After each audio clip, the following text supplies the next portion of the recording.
네, 여러분. 짱. 네. 짱. 둠칫 둠뚜둠칫. 예. 자.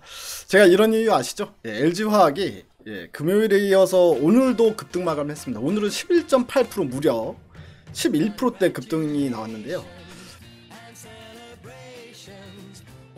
이렇게 LG화학처럼 대형주가 10% 이상 급등이 나오면 우리가 이제 보통 상종 쳤다 이렇게 표현을 합니다. 상종 쳤다는 얘기는 우리가 뭐 개별주로 보면 상한가 간 거나 마찬가지다 이렇게 표현을 하는데, 대형주가 10% 이상 올라가서 마감하기가 쉽지가 않은 일이기 때문에 그런 부분이다, 이렇게 생각을 하시면 되고요.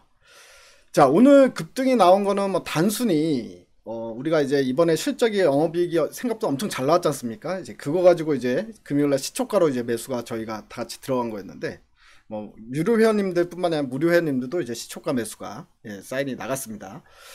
자, 그런데 이유가 있었네 보니까. 오늘 뭐 나온 소식도 한번 보도록 하겠습니다. 자, LG화학이 지금 보면 제가 봤을 때 지금 팔 때가 아닌 것 같아. 쭉 계속 들고 가야 될 때인 것 같거든요. LG화학 상반기 전기차 배터리 시장에서 첫 1위를 달성했다라는 소식이 나왔는데요. 자, 한번 보겠습니다. 자, 이제 글로벌 기준입니다. 우리나라 기준이 아니라 연간 누적 글로벌 전기차용 배터리 사용량이라는 부분 나오죠. 제조사명 2019년 1월부터 6월까지 이렇게 집계가 나왔고, 2020년 1월부터 6월까지의 집계가 나왔는데, 자, LG화학이 2019년 즉 작년 상반기 때 5.7%에서 올해 상반기에 10.5%두 자릿수로 올라왔고요. 성장률은 82.8%, 거의 뭐 더블 가까이 증가했다고 볼 수 있습니다. 그래서 2019년 점유율이 10.4%였는데 2020년도 점유율을 보니까 24.6%로 글로벌 1등으로 올라섰어요. 와, 대단하지 않습니까? 박수. 짝짝짝짝. 자, 그리고 2등이 중국의 CALT인데요. CALT가 2019년도 상반기 때 13.9%, 2020년도 10%로 오히려 감소가 됐고요. 그래서 2019년도 점유율이 25%였다가 25% 1등이었습니다. 전세계 1등이었다가 23.5%로 내려앉았습니다. 그러면서 LG화학의 1위 자리를 내주게 됐고요. LG화학은 2등에서 1등으로 올라간 것도 아니고, 작년 기준으로 봤을 때는 5등에서 1등으로 올라간 겁니다. 완전히 이제 급상승을 한 거죠. 그리고 3등이 파나소닉인데요. 파나소닉이 이제 처음에 이제 테슬라가 파나소닉 이 배터리를 사용을 했었잖아요. 그래서 2019년도에 보면 12.7, 그리고 상반기 때 올해 상반기 때 8.7. 또 이제 연간을 보면 또 감소가 됐고요. 2019년도 점유율이 23%로 2등이었다가 지금 현재 20.4%로 3등으로 내려앉았습니다. LG화학이 정말 대단한 거라고 느낄 수 있고요. 자, 보는 김에 우리나라 하나 더 보죠. 삼성 SDI까지 보겠습니다. 삼성 SDI가 작년 상반기 때 1.9%에서 이번에 2.6%로 또 점유율이 올라왔어요. 삼성전자도. 그러면서 2019년도 전세계 점유율 3.4%에서 이제 6%대로 껑충 상승했다라는 부분. 그 다음에 SK이노베이션도 1.8%였다가 작년에, 그리고 올해 상반기에 3.9%로 점유율이 껑충 뛰어 올랐습니다. 그래서 LG화학 1등, 삼성 SDI 4등, 그리고 SK이노베이션 6등, 이렇게 대한민국 2차전지 업체들이 비약적인 성장을 하고 있다. 상당히 이제 긍정적인 부분으로 볼 수가 있을 것 같고요. 그 중에서도 단연 으뜸은 역시 LG화학이었구나. 그래서 LG화학이 시장에서 영업이익이 한 4,300억대로 예상을 했는데 5,700억이 나왔잖아요. 이게 다 이유가 있는 거다. 제가 이제 또 유튜브에서 업로드 해드리면서 금요일날 설명했던 부분이 자동차 배터리를 사용하기 시작하면서 LG화학이 이익이 상당히 많이 늘어난 걸로 보인다, 이렇게 좀 말씀을 드렸었는데, 자, 그 부분이 이제 맞아 떨어졌습니다. 전기차용 배터리가 이제 본격적으로 이제 판매가 되고 있다, 라는 부분인데요. 자, 상반기 글로벌 전기차 배터리 시장에서 점유율 24.6%로 첫 1위에 올라섰다라는 기록이 나왔다라는 건데요. 자, 그래서 국내 배터리 3사의 배터리를 탑재한 자동차 판매가 증가한 것을 성장세 이유로 꼽았다라는 부분이고요. LG화학은 테슬라 모델 3, 중국에서 만드는 모델 3, 그 다음에 르노의 조에, 그리고 아우디의 이트론, 전기차 등의 판매 호조로 성장했다는 설명. 삼성 SDI 같은 경우는 아우디의 이트론 마찬가지로, 그 다음에 BMW 330, 폭스바겐 이 골프, 여기에 나가게 됐고요. SK이노베이션은 현대, 포토2 일렉트릭과 그 다음에 기아 봉고, 그 다음에 소울 부스터 등, 즉 국내 현대차와 기아차 쪽으로 나가서 점유율이 높아졌다라는 소식입니다. 자, 그러면 우리가 이제 예상해 볼 수 있는 부분들이 있죠. 일단 테슬라에 나가기 시작했다라는 LG화학은 테슬라가 이제 대량 생산 모드로 가니까 앞으로도 큰 수혜를 받을 수 있을 것이다, 이렇게 볼 수 있을 것 같고요. 그리고 삼성 SDI 같은 경우에는 아우디, 그다음 BMW, 폭스바겐, 지금 독일 자동차 쪽으로 상당히 많이 나가고 있기 때문에 향후 저는 삼성 SDI의 성장성도 상당히 높게 점치고 있습니다. 자, 지금 이번 6월 달에 그 전기차 판매 기록을 보게 되면요, 유럽이 거의 2배 정도 전기차 판매량이 증가했거든요. 그러니까 이제 뭐 보조금 정책이 상당히 효과를 발휘했다라는 부분도 있는데, 자, 이러다 보니까 6월 달 기준으로 봤을 때 이제까지 전기차 수요가 가장 많은 곳은 중국이었습니다. 중국이었는데 지금 유럽이 전 세계 전기차 수요 1위로 등극을 했거든요. 중국을 제꼈다는 이야기죠. 그러면 이제 중국산 배터리는 중국에서 수요가 많을 때 점유율이 높을 수밖에 없거든요. 그래서 CALT가 이제까지 1등을 차지했던 거였는데, CALT가 아니라 CATL, 죄송합니다. 1등을 차지했다는 건데, 지금 이제 중국차 수요보다 유럽차 수요가, 유럽에서의 수요가 더 많아진다는 이야기는 유럽차가 앞으로 많이 판매될 가능성이 높다라는 거죠. 물론 테슬라는 거기에 무조건 끼어 있는 것 같고요. 테슬라는 이제 우리나라 말로 따지면 전국구니까 이제 글로벌리하게 다 팔기 때문에 그렇고, 이제 유럽 본토에서 전기차 수요가 늘어난 거는 우리가 상식적으로 생각해 볼 때 BMW나 폭스바겐이나 아우디, 벤츠 이런 쪽이 점유율이 늘 수밖에 없죠. 그래서 이제 독일 업체들은 삼성 SDI를 많이 선호하기 때문에, 물론 2등이 LG화학입니다.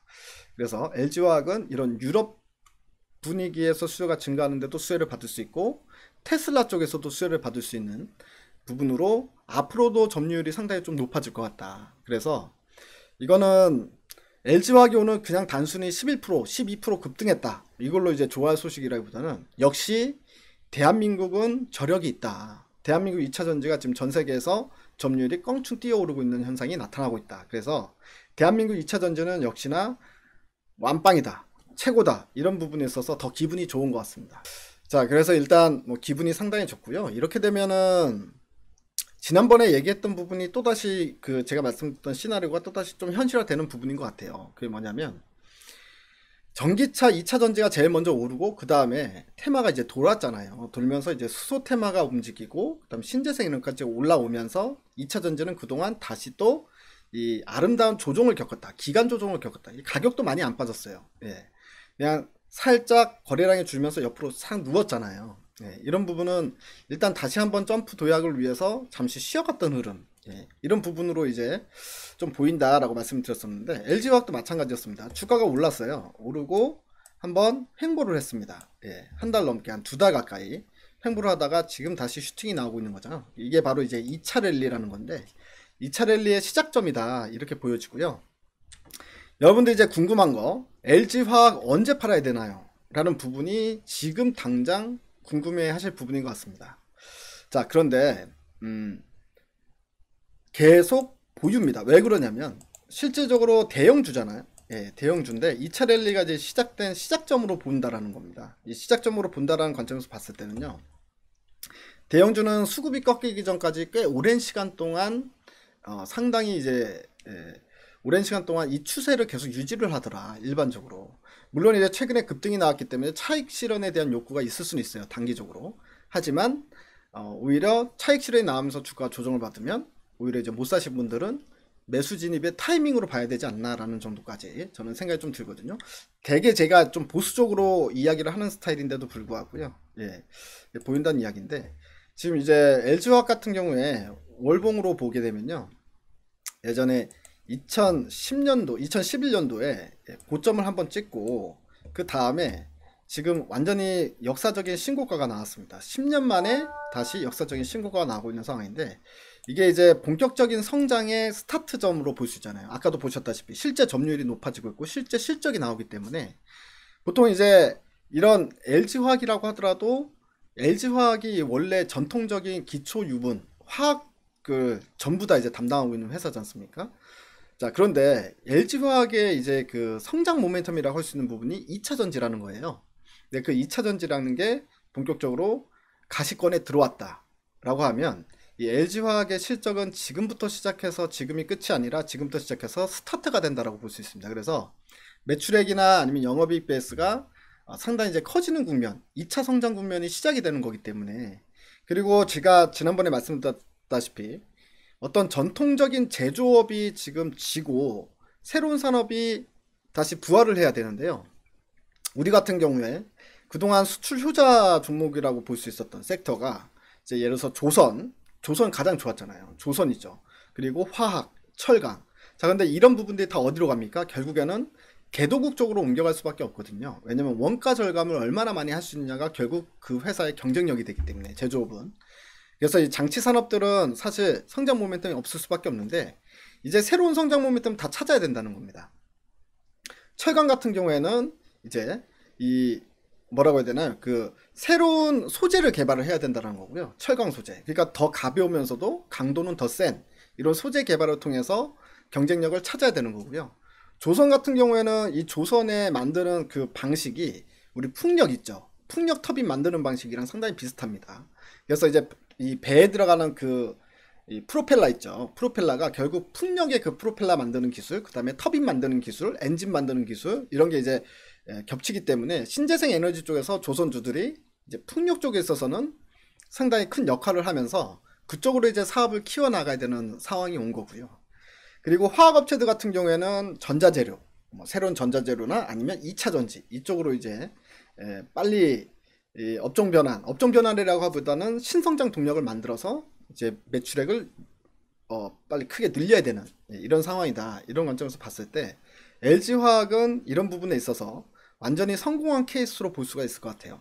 그래서 이제 제조업은 시장에서 상당히 외면을 받았지만 앞으로 LG화학은 외면을 받는 게 아니라 새로운 성장 모멘텀이 장착이 됐기 때문에 오히려 이제 제조업 중에서 상당히 이제 좀 크게 올라갈 수 있는 그런 종목이 돼버렸다.